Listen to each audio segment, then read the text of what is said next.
नमस्कार दोस्तों, मैं विशाखा शर्मा एग्ज़ाम घाट के प्लेटफॉर्म पर एक बार फिर से आप सबका हार्दिक स्वागत करती हूं। हम महिला सुपरवाइज़र की सीरीज़ को कंटिन्यू कर रहे थे और इस सीरीज़ में हम आज से न्यूट्रिशन वाला जो हमारा सेगमेंट था उसको कंटिन्यू करेंगे। मैंने आपको स्कीम्स का सेगमेंट बहुत अच्छे से कवर करवाया हुआ है, तो आज से हम अपना न्यूट्रिशन का सेगमेंट कवर करते हैं। लेकिन शुरुआत हम हर बार एक पीवाईक्यू के साथ करते हैं और ऐसा पीवाईक्यू जो हमारी सीरीज से आया हुआ है। तो आज का जो पीवाईक्यू है हम उस पर चर्चा कर लेते हैं। आज का पीवाईक्यू है, which of the following acts is not included in the definition of domestic violence under prevention of women from domestic violence act. इसका मतलब क्या है?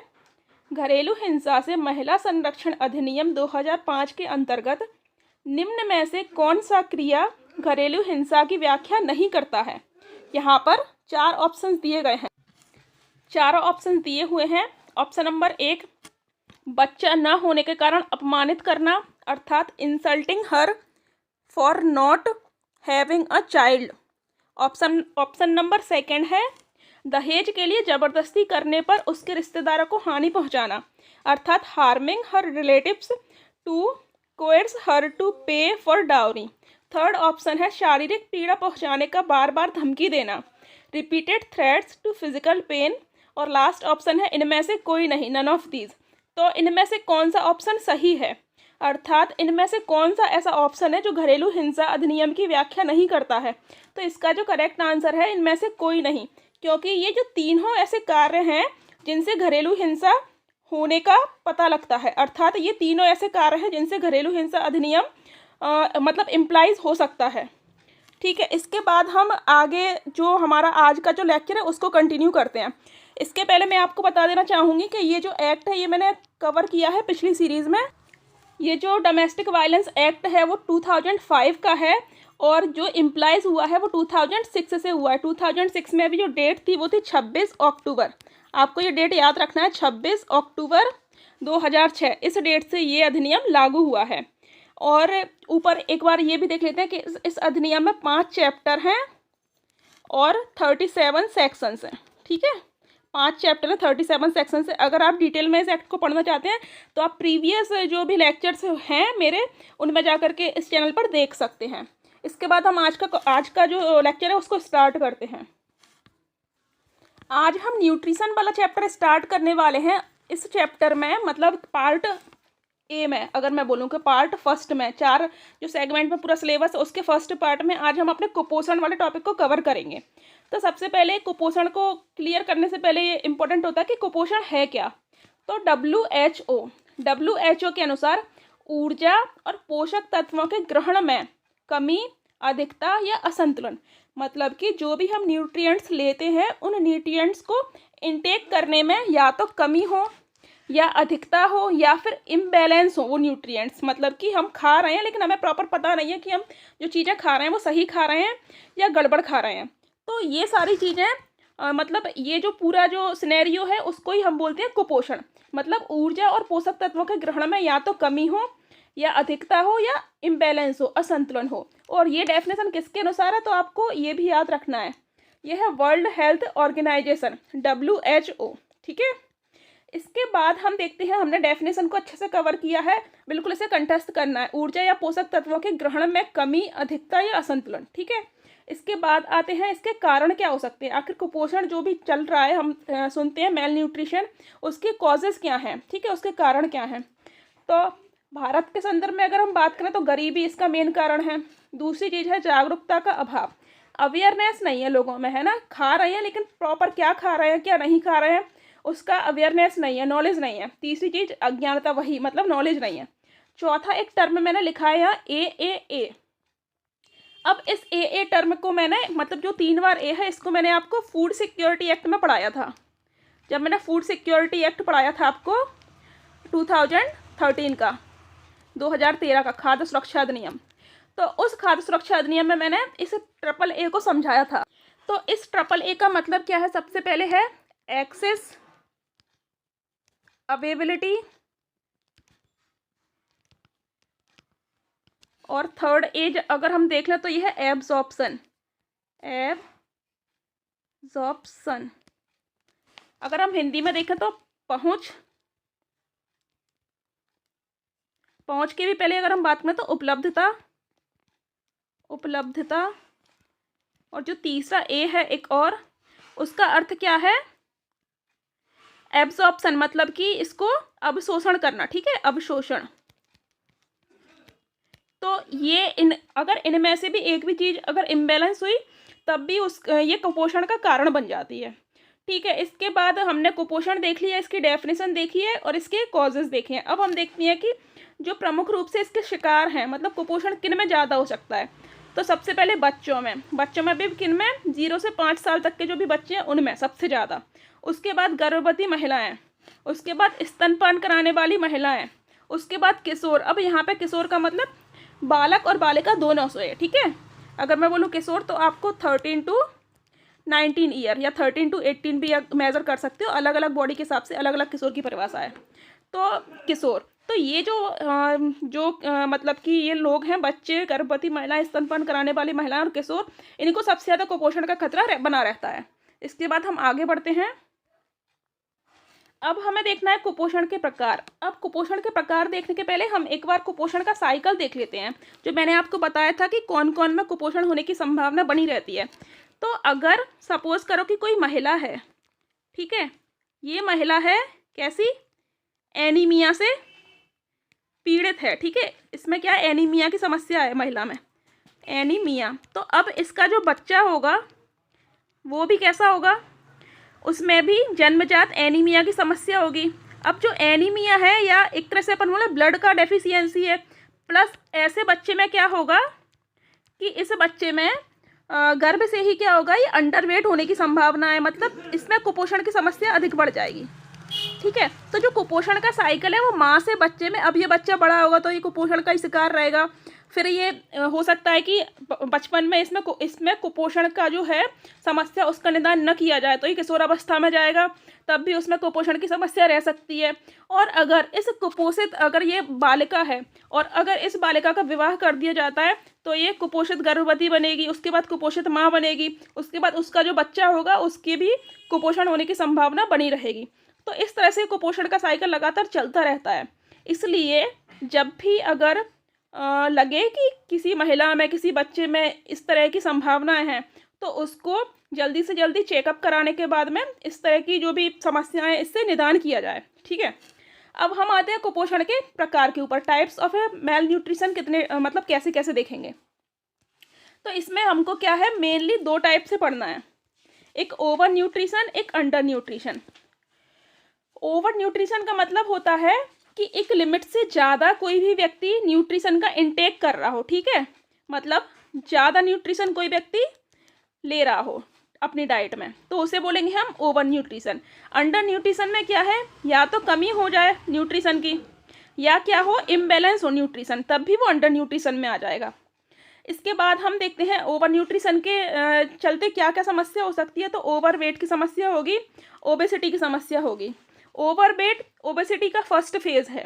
ओबेसिटी ओवरवेट से भी आगे है। ओबेसिटी मतलब कि एक सीवियर मोटापा एक तरह से बोले, और ओवरवेट मतलब उसमें सिम्टम्स नज़र आ रहे हैं कि ये व्यक्ति आगे जाके मोटापे का शिकार हो सकता है, ठीक है। इसके बाद अंडर न्यूट्रिशन क्या है, यहाँ अंडर वेट नहीं है, अंडर न्यूट्रिशन है।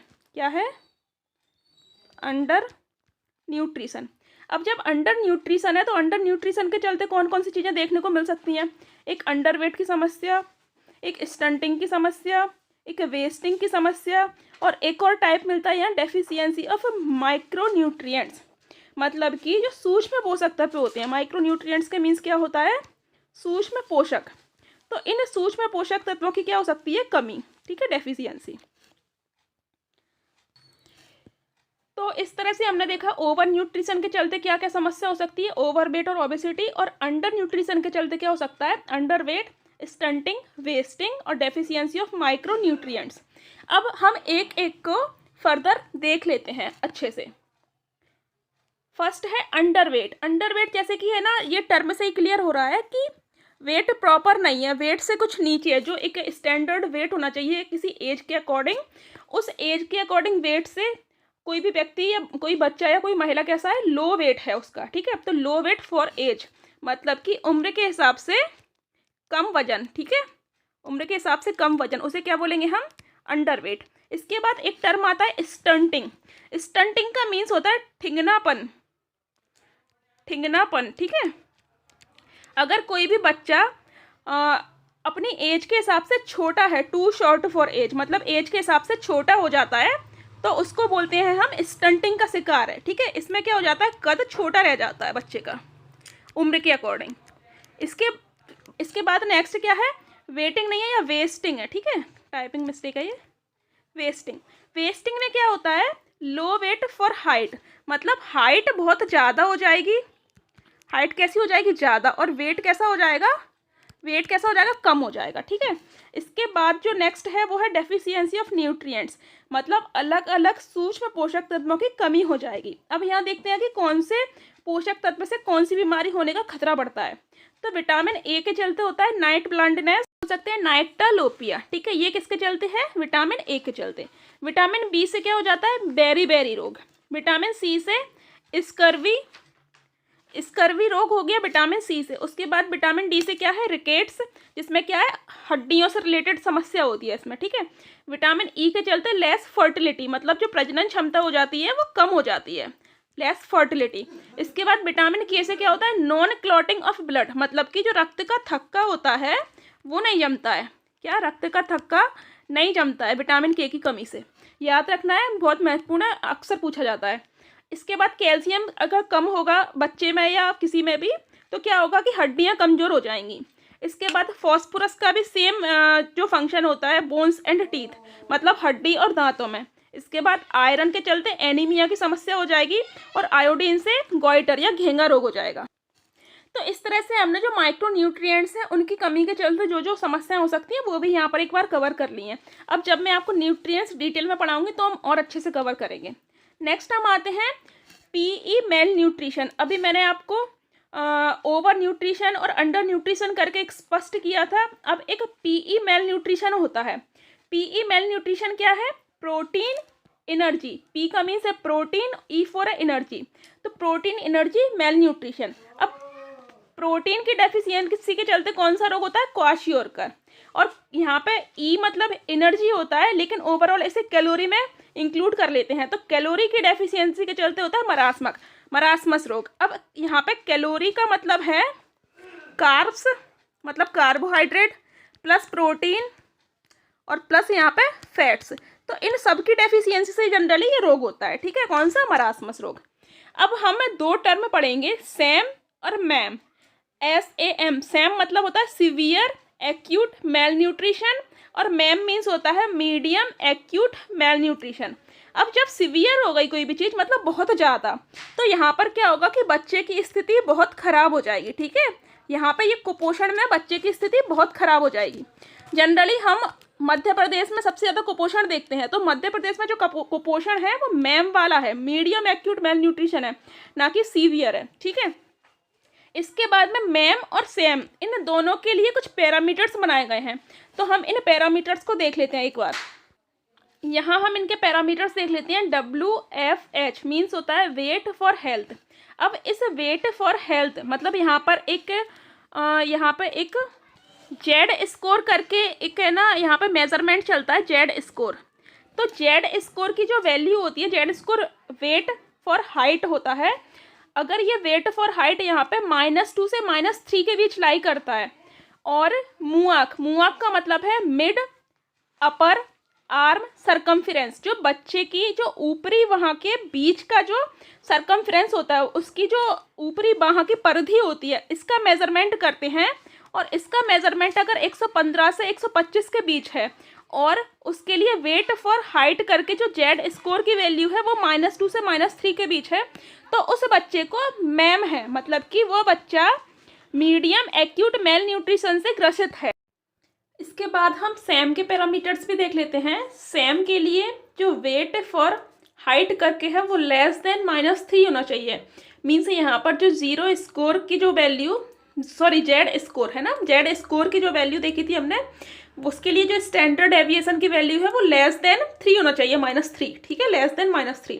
और इसके लिए जो मुआक की वैल्यू है, मुआक मीन्स क्या देखा था? मिड अपर आर्म सरकमफ्रेंस, ओ कितना होना चाहिए, 115 मिलीमीटर से कम होना चाहिए। इसके बाद अब हम BMI इंडेक्स की ओर चलते हैं। BMI इंडेक्स मतलब क्या होता है, बॉडी मास इंडेक्स। ये बहुत इंपॉर्टेंट हो जाता है आप सबके लिए। तो इसका सबसे पहले हम देखते हैं फॉर्मूला। तो इसका फॉर्मूला क्या होता है, वेट अपॉन हाइट का स्क्वायर।